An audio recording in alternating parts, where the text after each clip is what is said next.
তিনি ক্রয় করবেন, এর দ্বারাতে দোকানদার লাভ হবে।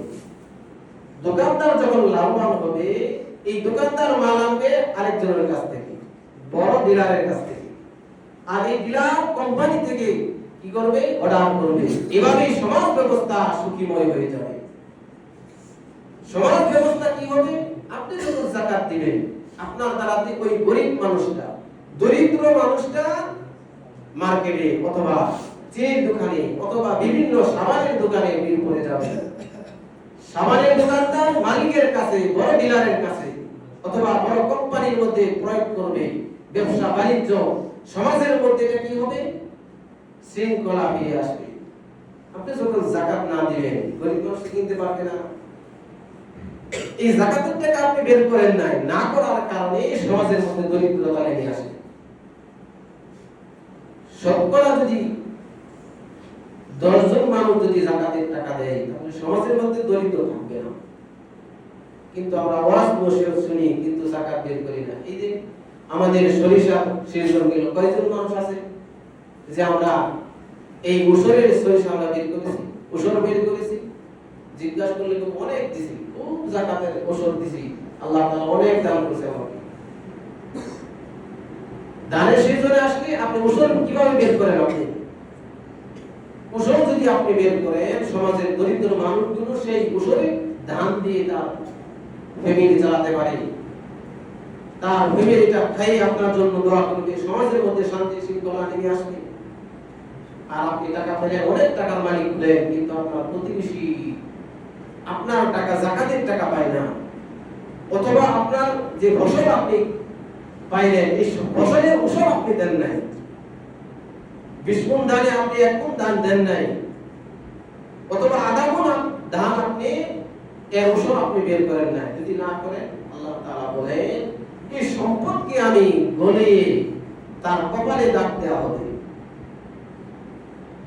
তার এই পাশে দাগ দেওয়া হবে, তার পিঠে দাগ দেওয়া হবে, আগুনের গোলা করে তাকে শাস্তি দেওয়া হবে। কেননা তখন বলবেন যে আমি এই সম্পদ যে তুমি এটা বঞ্চিত করে রেখেছিলে, অর্জিত সম্পদ করে রেখে দিয়েছিলে, বাবাশির হুবি আযাবিন আলীম, ওগো নবী আপনার উম্মতদেরকে জানিয়ে দিন, তাদেরকে সুসংবাদ জানিয়ে দিন, তাদেরকে সুখবর জানিয়ে দিন, যারা এই যাকাত গুলো না বের করে, তাদেরকে সুসংবাদ দান, জাহান্নামের আগুনের সুসংবাদ তাদেরকে জানিয়ে দিন। সম্মানিত হাজিরিন, আমি ছিলাম না, আমার বাপ-দাদা ছিল না, এর পূর্বে আমার বাপ-দাদার উপরে পরদাদা ছিল না, আপনি ছিলেন না, আমিও ছিলাম না, কিন্তু আল্লাহ রাব্বুল আলামিন পৃথিবীতে সৃষ্টি করলেন, তারপরে আমাদেরকে সম্পদ দান করলেন।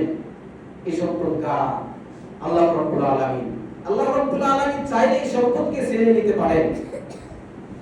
যেমন কারণকে আল্লাহ রাব্বুল আলামিন সমস্ত সম্পদকে দাবিয়ে দিলেন, কিয়ামত পর্যন্ত তার সম্পদ নিয়ে যাতে থাকবে।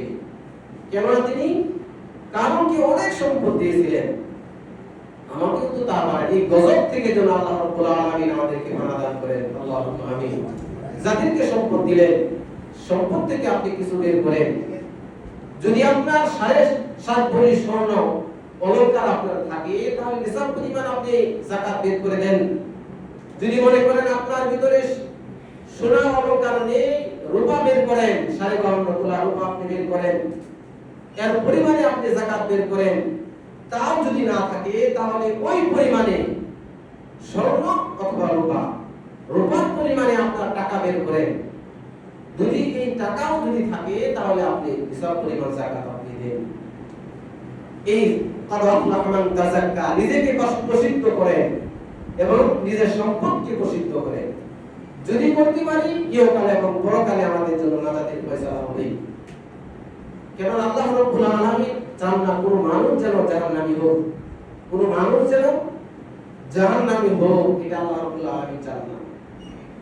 মাহে রমজানের শেষ দিনগুলো আমাদের কি করণীয়? কি আমরা খালি বিল করি মার্কেটে পোশাক, আমার মেয়েকে আমার ছেলেকে কোন ধরনের পোশাক দিতে পারি, আমার পরিবারের জন্য কি খাবার ব্যবস্থা করতে পারি, কিন্তু কি আমরা আল্লাহ রাসূল সাল্লাল্লাহু আলাইহি সাল্লাম বললেন শেষ রজনীতে আল্লাহ রাব্বুল আলামিন তার নবী মুহাম্মদ রাসূলুল্লাহ সাল্লাল্লাহু আলাইহি সাল্লামকে